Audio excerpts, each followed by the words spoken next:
Hey, what is going on, ladies and gentlemen? My name is Quarbit, and welcome back to another update for the Emperor expansion and 1.30 update. Today we'll be covering some new mechanics that will be affecting your endgame in numerous ways. We'll be covering changes to revolutions, the introduction of the Hegemony mechanic, and the addition of industrialization as the final institution for the game. There are obviously different ways that the endgame is changing for different nations. For instance, there are a lot more government reforms now and plenty of mission trees. However, these changes can affect all nations in some way, so let's get started. Revolutions have been completely changed from what they were before. No longer does the revolution spawn simply based on negative stability during the Age of Revolutions. Instead, revolutions now spawn as centers, similar to the Reformation. The likelihood that a province will spawn a center of revolution is based on a few modifiers. Some of these are undescriptive, but we can gather that absolutism, revanchism, prestige, debt, and development are the main factors encouraging the peasants. It's possible that having a disloyal third estate and granting grain provinces to the merchants could also convince the common folk of your tyranny, but those aren't exactly confirmed. Along with the regular modifiers, there are also events which could drastically raise your chances to spawn a center of revolution.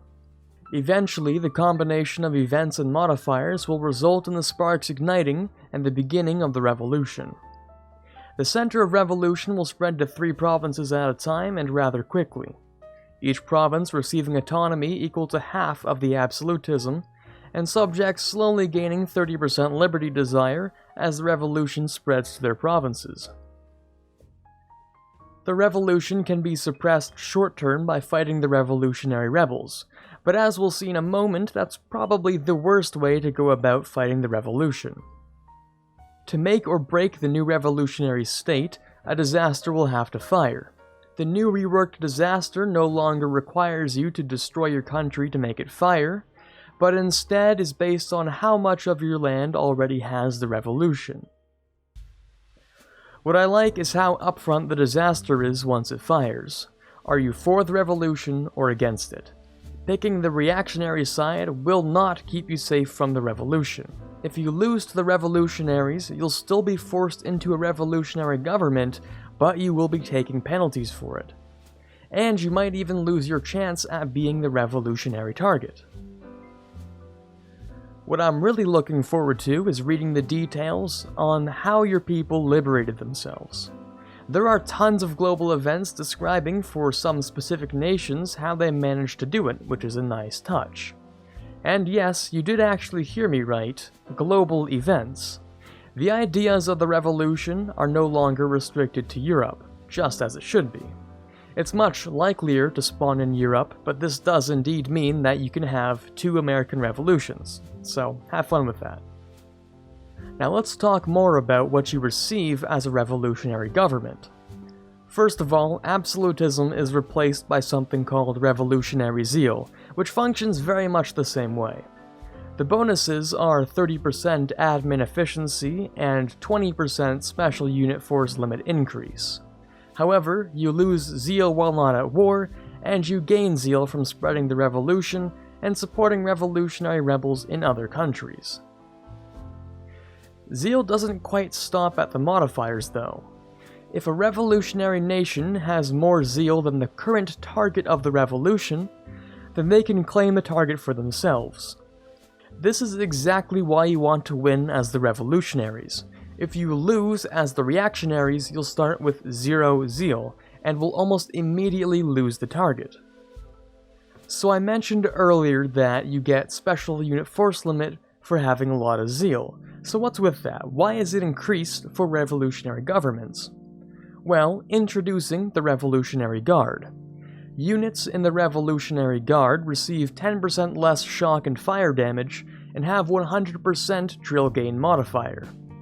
They can also be further specialized to suit your playstyle, opting for different modifiers to make your guard more elite or more plentiful. The limitations for each level of upgrade depend on your professionalism. each milestone for professionalism unlocks the next tier. And if you don't have the Cradle of Civilization DLC, which unlocks professionalism, the requirements will be changed to something else, but we don't quite know what. Apparently, these upgrades aren't mutually exclusive either, so you can mix and match these however you want. Moving back to the government type itself, revolutionary governments have also received their own set of 25 unique reforms. I can't go through all of them today because, well, there are 25 of them, but here's a quick snippet of what the menu will look like. So those are the changes coming to revolutionary republics, but what if you want to crush the revolution?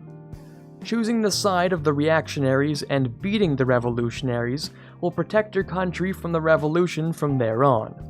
You can also use the Crush the Revolution CB to invade the revolutionary target. If you win, the center of revolution is destroyed. There is a chance for it to resurface in another metropolitan area, but if another one doesn't pop up in the next 20 years, the dreams of the revolution are forever destroyed. On the topic of revolutions, the Industrial Revolution is being added as the 8th and final institution in the game. You can spawn it for being a lead producer of cotton, iron, or cloth in any province with 30 development and a furnace. It's nothing really too out there, it's just another institution for 1570 and onwards. Finally, we have the Hegemony Mechanics. Hegemonies are tied in with the Great Power menu, and for this reason, the Great Power mechanics are being unlocked for all users in 1.30. Claiming a hegemony grants you great powers, granted you're able to complete their difficult tasks. As a starter, you get minus 0.1 monthly war exhaustion, and 25% spy defense for being any one of the hegemonies. After claiming one, you slowly build up your hegemon power to max. If you no longer fulfill the requirements, you'll slowly start to lose your hegemon power.